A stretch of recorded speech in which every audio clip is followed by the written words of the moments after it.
Welcome to another episode of China Update, where I provide you with the most up-to-date political, economic and geostrategic analysis on the world's number 2 economy. My name is Tony.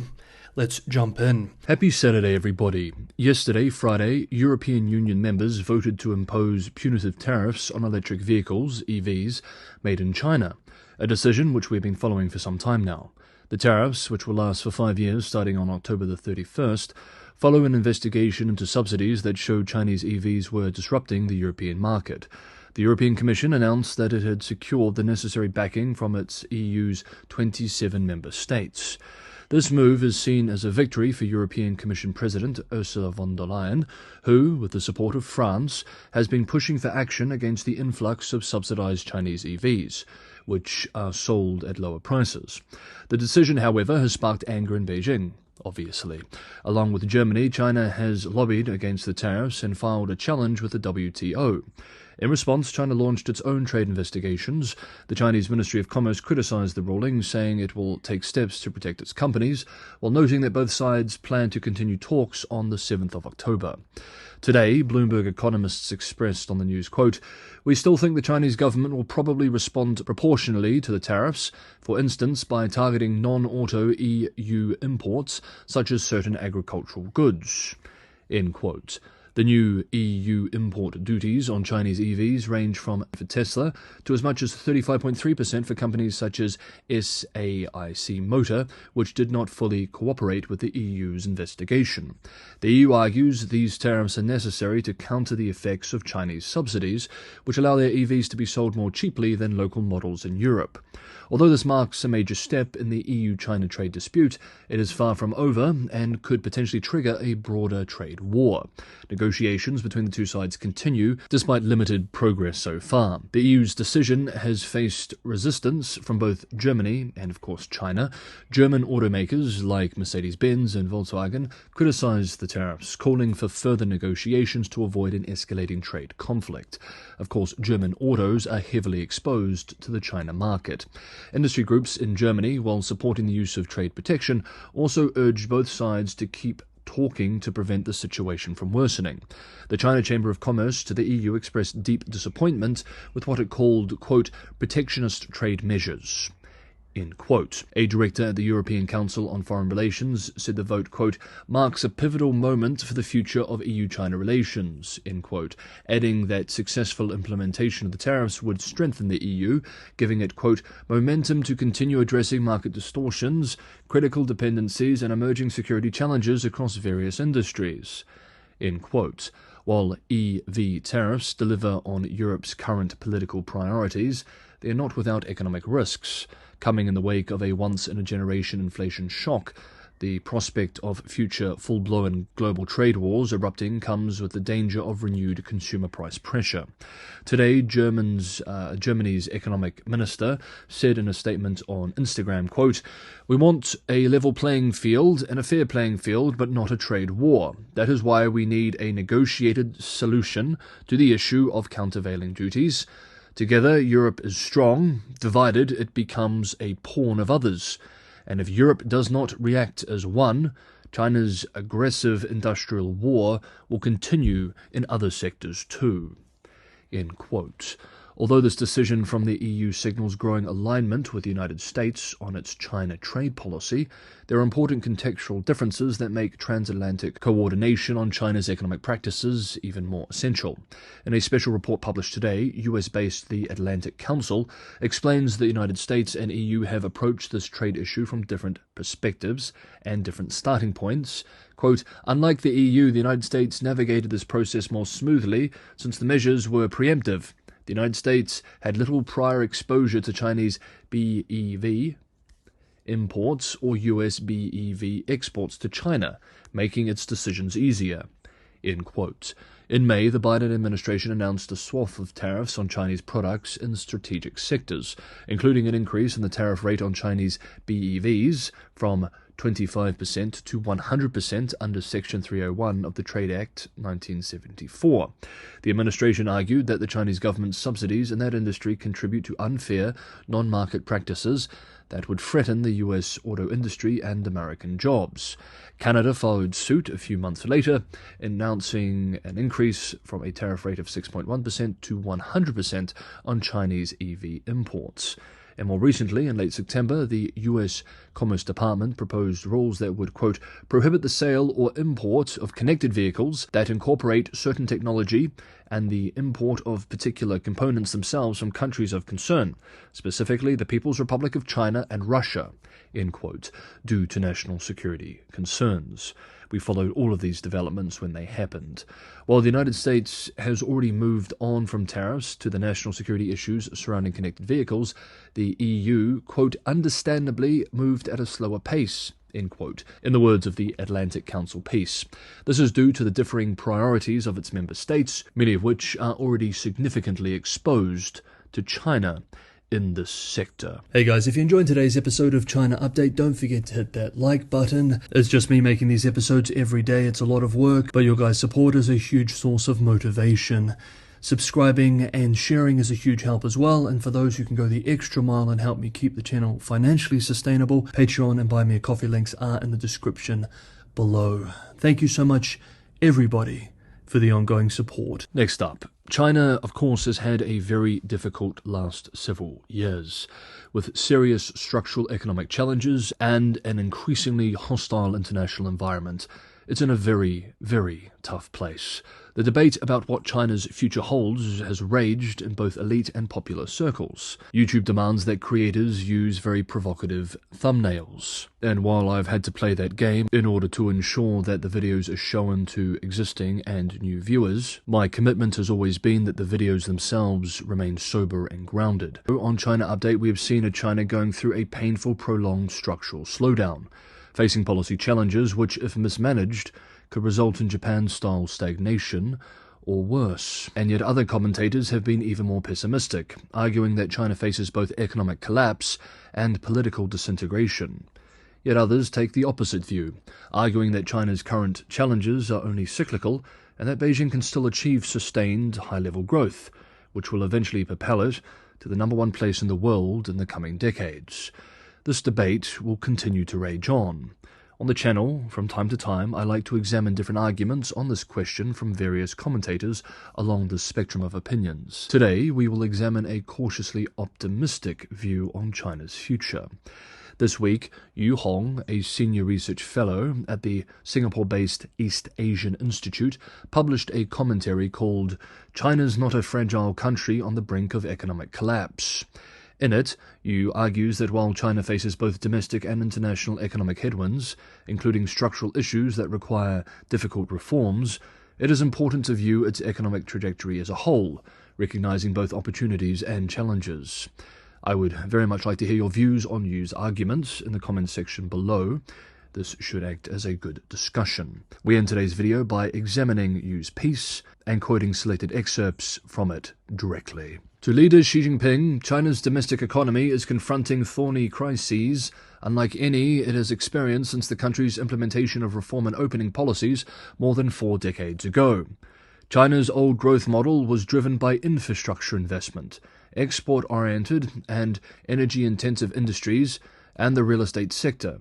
To have investment growth rise faster than economic growth, it is not sustainable in the long run. By abandoning its old growth model, China is determined to accelerate its transformation to an innovation-driven economic growth model, focusing on the so-called new quality productive forces.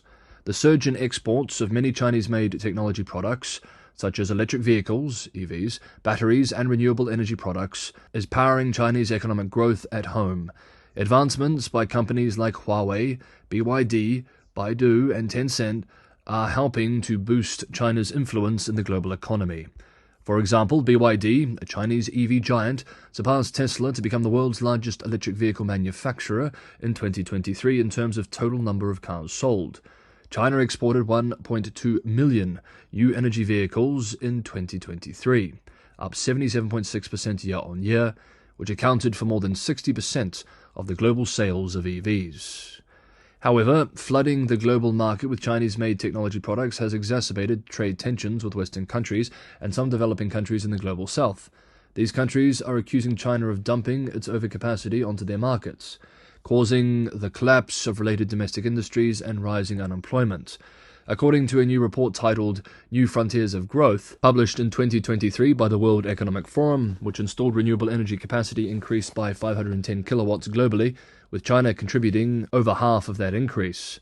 Competitive Chinese-made wind turbines and solar panels have been exported to over 200 countries and regions. With the significant increase in its research and development expenditure in recent years, China is now the fastest-growing and most dynamic global market for emerging digital technologies, and leading in patent applications.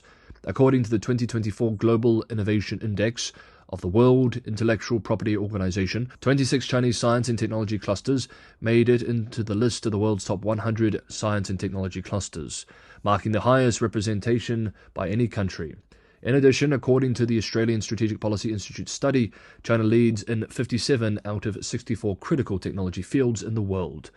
Leveraging its world-leading internet population, China is experiencing rapid and large-scale deployment of emerging technologies, including quantum computing, advanced generative AI, artificial intelligence, and Internet of Things, and blockchain-based technologies.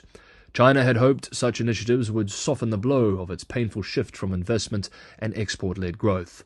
Whilst China is quickly moving toward a high-technology economy with a flourishing technology sector, the country faces domestic economic slowdown and strong economic headwinds. According to data released by China's Ministry of Finance, the national tax revenue collected from January to August this year was 12.11 trillion RMB, down 5.3% year-on-year. The main reasons for the tax reduction reflect the downward pressure on China's industry and its economy, especially the weak domestic demand and the ongoing crisis in the real estate sector, which has caused much collateral damage in the past few years, in sectors ranging from cement and steel, construction to services. Consumer spending, which Chinese authorities have long identified as an important driver of growth, remains weak. Although China has jumped to become the second largest economy, in terms of per capita income it is still a developing country. The middle income group accounts for about one-third of the population, about 400 million people, while there are more than 900 million people in the low-income groups, or approaching two-thirds below that level. Compared with countries in the West with advanced economies, which have an urbanization rate that is usually above 70, China's urbanization rate is low, with a permanent population rate of 66%, while urban household registration is at 48.3%. Over 200 million of China's migrant workers in urban areas do not yet enjoy the same public services as urban residents. Still worse, compared with increasing consumption, ordinary Chinese residents are more worried about the pressure of the so-called Three Mountains, of education, medical care, and housing. The domestic economic slowdown has hit not just consumer confidence, but also incomes, as more people face layoffs and pay cuts. Millions of college graduates joining the job market are struggling to find jobs amid poor prospects. In 2023, Chinese authorities suddenly suspended releasing youth unemployment figures when the numbers reached a record high point. China resumed release of the youth unemployment information this year. The number is still very high and alarming, 18.8% in August for 16 through 24-year-olds, excluding college students, even with applying a new methodology that lowered the figures. Since the Chinese leadership decided to open China's doors to the world and implement the policy of reform and opening up, China's economy has experienced a rapid growth rate of around 10% for more than 30 years. But this kind of growth is coming to an end. China's economy has been slowing down, having reached the high point in 2007. In the past, China relied on a large and young demographic dividend and high capital investment, brought about by high savings and investment rates, to support the rapid economic growth. At present, China is facing the triple challenges of rapid population aging, a declining labor force, and a declining population. The demographic dividend that once supported China's rapid economic growth has now been exhausted. In 2023, more than 217 million people in China were over 65 years old, accounting for 15.4% of China's total population, equivalent to 1 in every 4 elderly people in the world being Chinese. At the same time, the number of working-age people in China has continued to decline since 2012, with an average annual decrease of more than 3 million, and according to various projections, the proportion of working-age people in the total population will further decrease in the future. For its part, China has downplayed socio-economic concerns by asserting that Western media and politicians are unilaterally exaggerating the problems and challenges of the Chinese economy. Nevertheless, China is not a fragile country on the brink of collapse. In 2023, China's GDP grew by 5.2%, contributing more than 30% to world economic growth. As the world's second-largest economy in market exchange rate terms, China still has one of the highest economic growth rates among the world's major economies, with an increase equivalent to the total economic output of a medium-sized country in 2023. Just as it was unwise to bet on the decline of the US, never underestimate the resilience and growth potential of the Chinese economy. China has a domestic market with huge potential, and there is a vast space for internal development. The argument for the so-called peak China is short-sighted and wrong. First, China's hybrid state capitalism system has undeniable strengths. On the one hand, the whole-of-nation approach to innovation can marshal almost unlimited state resources. On the other hand, the rise of China's technology sectors is not only built on centralized control and planning, but also features ruthless local competition that produces global champions able to compete in the world market. Once Beijing decides to develop EV or any other new technology, regional governments scramble to offer subsidies and other support programs. Hundreds of companies jump in, although often resulting in huge waste of investment and resources. The Chinese system is costly, but incredibly effective. Second, despite all the talk about multinational companies decoupling or de-risking from China, the reality is that few ever go down this path. China still offers a dynamic market of unmatched scale. To both foreign and domestic companies, the lure of the world's second-largest market is irresistible. China's expanding middle class, bolstered by a large tech-savvy consumer base, has driven substantial demand for consumer purchases, ranging from smartphones to tech-laden EVs. In the future, the stimulus for consumption growth is expected to be driven by consumption of things such as medical and health care, culture and entertainment, and financial services. Taken together, these factors show that there are still conditions to support China's economy to maintain a medium-speed growth rate of about 4 to 5% up to 2030. Third, different regions of China offer economic diversity and internal vitality. The Guangdong, Hong Kong, Macau, Greater Bay Area, the Beijing, Tianjin, Hebei Economic Area, the Yangtze River Delta, and the Chengdu-Chongqing Twin City Circle are economically dynamic and have great growth potential. Fourth, China also has reaped growth dividends from new technological revolutions such as digital technology and green transformation. China has a leading edge in developing digital technology and the green economy, and many Chinese companies are highly competitive. Taken together, these factors show that there are still conditions to support China's economy to maintain a medium-speed growth rate of about 4 to 5% up to 2030. However, proper management of the Chinese economy in these challenging times require a paradigm shift of governance to an approach that is transparent, competent, less discretionary, but also non-interfering. Importantly, without commitment to the required domestic structural reforms ranging from reform of the state-owned enterprises, finance, taxation to the social system, China's economy will not be able to achieve its economic growth target. Nevertheless, none of these reforms are easy. In fear of losing power and resources, China's various powerful vested interest groups have long resisted these above-mentioned domestic reforms. The Chinese authorities need to be resolute in their determination to drive through the necessary but painful structural reforms. The recent announcements by the Chinese authorities of measures to delay the retirement age and the adjustment of the pension system, as well as the measures to expand the opening up of the financial and medical sectors to pilot Chinese cities, are encouraging moves in the right direction. Postponing the statutory retirement age can slow down the decline of the working age population and maintain the momentum and vitality of social economic development. Hence, while challenges remain, these domestic structural reforms are vital for sustaining China's economic growth and enhancing its global competitiveness, allowing China to navigate a shifting global landscape more effectively.